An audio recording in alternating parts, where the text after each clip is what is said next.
ជំរាបសួរនាងខ្ញុំឈ្មោះយឹមពិសីបច្ចុប្បន្នបម្រើការងារនៅគ្រឹះស្ថានមីក្រូហិរញ្ញវត្ថុអមរិតមានតួនាទីជាប្រធានផ្នែកអត្ថប្រយោជន៍បុគ្គលិកអមរិតបាន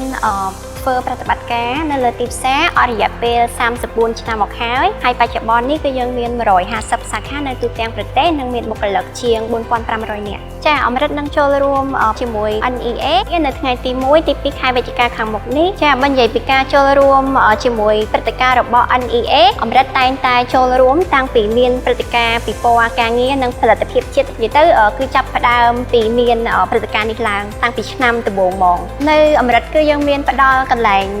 ការងារច្រើននៅក្នុងហ្នឹងគឺយើងមានដូចជាមន្ត្រីតំណែងអតិថិជនមន្ត្រីជាន់ខ្ពស់តំណែងអតិថិជនមន្ត្រីសន្សំចល័តហើយមានមុខតំណែងផ្សេងៗទៀតនៅ Head Office ដូចជាផ្នែកបច្ចេកវិទ្យានិងព័ត៌មានវិទ្យាផ្នែក Compliance ផ្នែក Product Development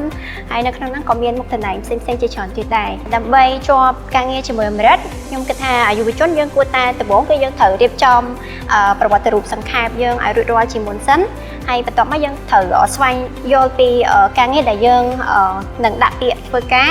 ហើយយើងត្រូវប្រកាសចិត្តថាយើងគឺស្រឡាញ់ការងារដែលយើងនឹងដាក់ពាក្យធ្វើការហើយក្រៅពីហ្នឹងគឺគាត់ត្រូវមានជំនាញផ្សេងៗដូចជាជំនាញភាសាអង់គ្លេសឬក៏ជំនាញកុំព្យូទ័រជាដើមចាអញ្ចឹងយើងមានផ្ដល់ជាឱកាសសម្រាប់បុគ្គលិកហាត់ការដែលក្នុងហ្នឹងរយៈពេលនៃការហាត់ការហ្នឹងចាប់ពី3ខែឡើងទៅហើយនៅក្នុងហ្នឹងគឺយើង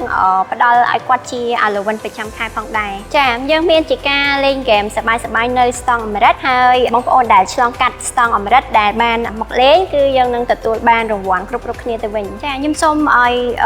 បងប្អូនទាំងអស់គ្នាដែលកំពុងតែស្វែងរកការងារធ្វើឬក៏អ្នកដែលចង់ផ្លាស់ប្ដូរការងារអាចចូលរួមឲ្យច្រើនកកនៅក្នុងកម្មវិធីពិព័រណ៍ការងារនិងផលិតភាពជាតិរបស់ NEA នៅថ្ងៃទី1ទី2ខែវិច្ឆិកាខាងមុខនេះទាំងអស់គ្នា